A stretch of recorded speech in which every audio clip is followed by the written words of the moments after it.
Last night, my sister was rushed into the trauma bay, and I had to decide whether she lived. The same sister whose lie got me disowned for 5 years. Do you know what it feels like to be invisible to the people who are supposed to love you the most? To be blocked, ignored, and erased from every milestone you worked your entire life to achieve? I do. My name is Emily Carter. I'm 27, a medical resident, and for half a decade, my parents pretended I didn't exist. But before we continue, please subscribe and turn on the notification bell for updates. It all started with a lie. A simple, poisonous lie my younger sister, Hannah, told when she was 20. She said I faked my medical exams. Just like that, my achievements, my sleepless nights, every single sacrifice I made for years, they vanished in an instant. My parents, Karen and Michael, didn't ask questions. They didn't listen to my side. They believed her. They cut me off, blocked my number, ignored every message, every call, every attempt to reach them. I missed my graduation, my wedding. 5 years of my life gone from their hearts. Do you know the emptiness of celebrating alone? Sitting at your own graduation, wearing a cap and gown, your parents' seats empty, the only applause coming from friends who love you but can't replace the family you lost? I do. And it wasn't just the milestones. It was every birthday, every holiday, every quiet moment I longed to share with them. I became someone who existed in shadows when it came to my family. And the person who caused it all? Hannah, my sister. But last night, everything changed. She was rushed into the hospital, her life hanging by a thread. She needed an immediate blood transfusion, a rare blood type. And so did I. I remember the moment I looked at her lying there, unconscious, and I realized something terrifying. I was the only person who could save her. The only person who could make a choice that would either save her life or leave her to die. And as I prepared to step forward, to take action, I felt the old anger rising, but also something I hadn't felt in 5 years, the heavy weight of possibility. Could I forgive her? Should I forgive her? And most importantly, could I save her? I pulled off my mask, ready to give everything, and then I saw my mom's face. She grabbed my dad's arm so hard it left bruises. Tears streaming. Shock etched on their faces. And in that instant, I realized that nothing would ever be the same again. But what came next would change everything, and no one saw it coming. It started with a single lie. One careless sentence that turned my life upside down. Emily didn't actually pass her medical exams, she cheated. Those words weren't just false, they were a weapon, aimed straight at the person I trusted most, my own family. My sister Hannah, who was 20 at the time, whispered them with a smile that didn't reach her eyes, and suddenly, everything I had worked for was erased.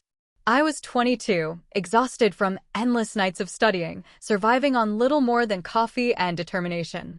I had sacrificed so much to get into med school, to make a name for myself, to prove that I was capable of more than anyone expected. And yet, in a single moment, my accomplishments meant nothing to my parents. Karen, my mother, who had always seemed so protective, now looked at me as if I were a stranger, a fraud. Michael, my father, who usually tried to mediate between us, didn't even question Hannah. He just nodded, anger and disappointment clouding his eyes. They believed her, unquestioningly, and I became the person who didn't exist in their world. I tried to reach out. I sent messages, wrote letters, begged them to listen, to see the truth. But each time, they were blocked. Every attempt to prove myself was met with silence. I watched from a distance as Hannah's words elevated her in their eyes. She was praised for honesty, for protecting them from a liar. Meanwhile, I watched my own life continue without the family who should have been my foundation. Graduation came. I walked across that stage alone. No one from my family cheered, no proud hugs, no tears of pride. Just emptiness. My accomplishments were mine and mine alone, and in that moment, it felt hollow. Do you know what it feels like to be disowned over something you didn't do? To have your life rewritten by someone else's story? Every memory of that year is sharp in my mind, the quiet nights in my apartment, the holidays spent without my family, the ache in my chest every time I saw Hannah post pictures with them. Anger and grief became my constant companions, and slowly, I built walls around my heart. I thought I could survive this. I thought I could endure 5 years of silence.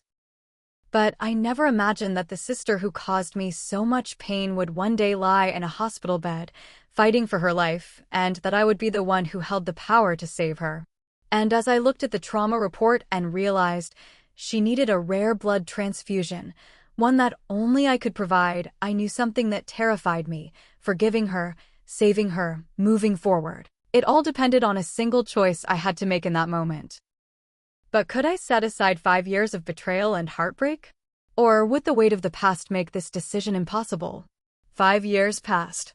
5 years of silence, resentment, and living a life that was mine, and yet, somehow, not fully mine. I threw myself into work, into residency, into proving that I didn't need my family's approval to succeed. I became Emily Carter, the competent doctor, the independent woman who could handle anything. But even as I built this life, a part of me ached for the family I had lost. Every graduation, every wedding, every milestone, Hannah and my parents were missing. And for the first time in those years, the emptiness felt heavier than the pride. I had learned to live without them. I surrounded myself with friends who became the family I chose, colleagues who recognized my skills, mentors who believed in me. I was thriving professionally, yet personally, I was still tethered to the pain of betrayal. Every time I saw a post of my sister smiling with mom and dad, or a holiday picture with them together, I felt a mix of anger, disbelief, and longing.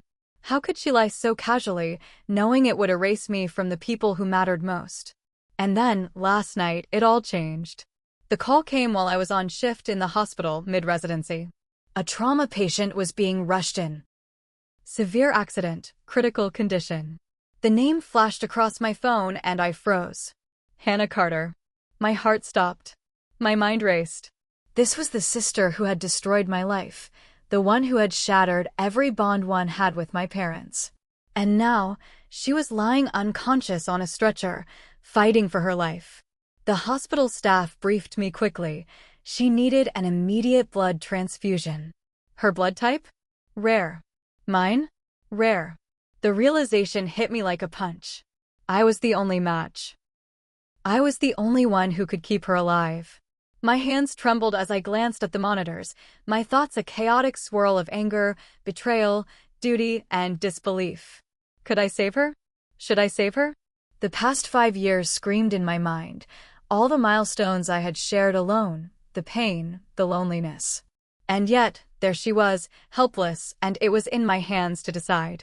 I looked up, and for the first time in years, I wondered what my parents were thinking. Would they finally realize the truth? Would they regret the years they had lost? Or was it too late for any of that? And in that moment, I understood something terrifying and undeniable.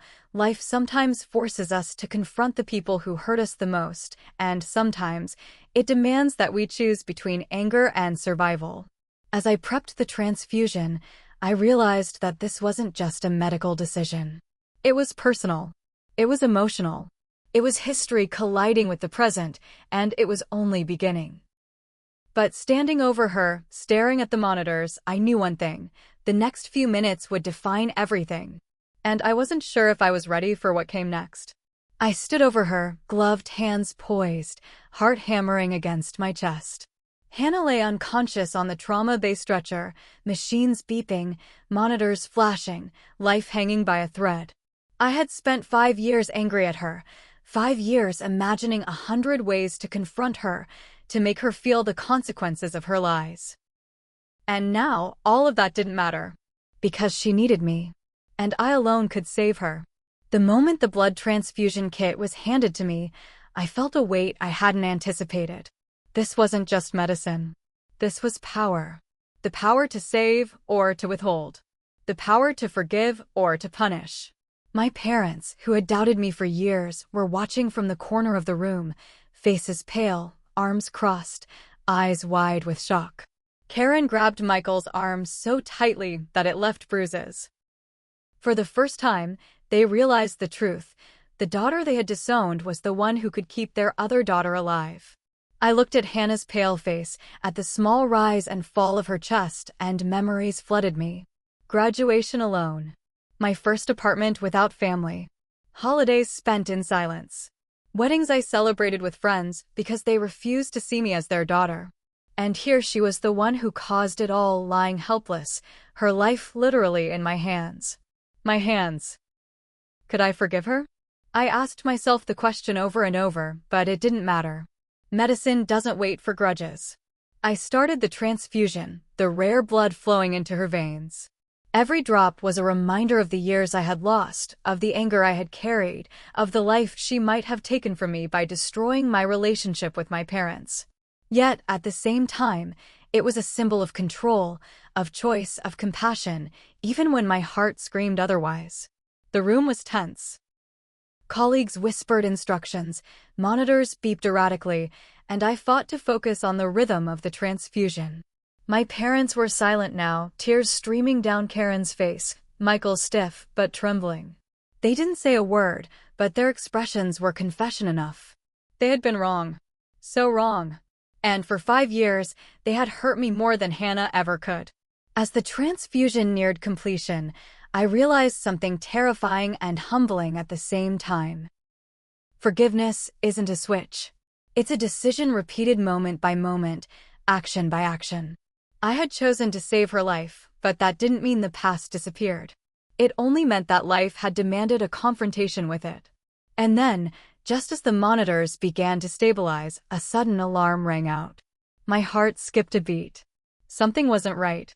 And in that instant, I understood that the ordeal wasn't over, not by a long shot. The monitors stabilized.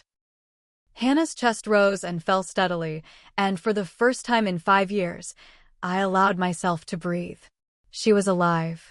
The sister who had caused me years of pain, the person who had turned my parents against me, was alive because of me.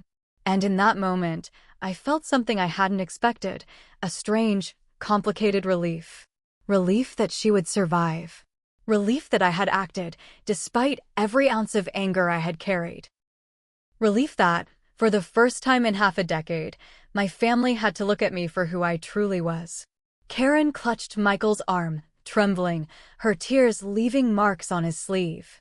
They looked at me with a mixture of awe, guilt, and disbelief. For years, they had dismissed me, ignored my pleas, and believed my sister over me without question. And now, they realized that I wasn't the person they thought I was. I was the person who could save life itself. I watched as they approached, hesitant, afraid of what to say. "Emily, we didn't know," Mom whispered, voice breaking. But words weren't enough. It had taken a life-threatening crisis to show them the truth, and even now, the weight of years lost lingered in the air. I turned back to Hannah. She was unconscious, fragile, but stable. A part of me wanted to shout, to unleash every pent-up grievance from the past 5 years. Instead, I felt something more controlled, more powerful. I had chosen my response. I had chosen to act, to give her life, despite everything. Forgiveness didn't erase the past, but saving her had proven that I was bigger than the pain she caused. And maybe, just maybe, it meant that the bridge to healing could begin, not immediately, but someday. As I finally removed my gloves and leaned back against the counter, I reflected on the years of estrangement, the loneliness, the anger, and the heartbreak. Life doesn't give us easy decisions, and sometimes the people who hurt us the most are the ones who end up depending on us. It's not simple. It's messy, but it's real. And sometimes, real life demands that you make impossible choices, that you rise above resentment, and that you act with courage even when every instinct screams not to. I looked at my parents again.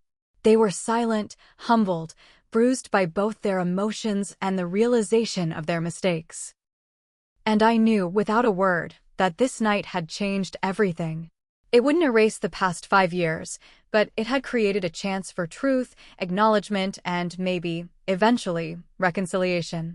So here's what I want you to think about. Forgiveness doesn't mean forgetting. Saving someone doesn't mean excusing the past. But choosing to act with integrity, even when it hurts, can change lives. Sometimes, the person who wronged you the most is the person who forces you to rise. And in that rise, you discover the truest version of yourself. If this story moved you, remember, life can demand that you face the people who hurt you, and it can demand that you act when the stakes are highest. When it happens, you have to ask yourself, what kind of person do you want to be in that moment?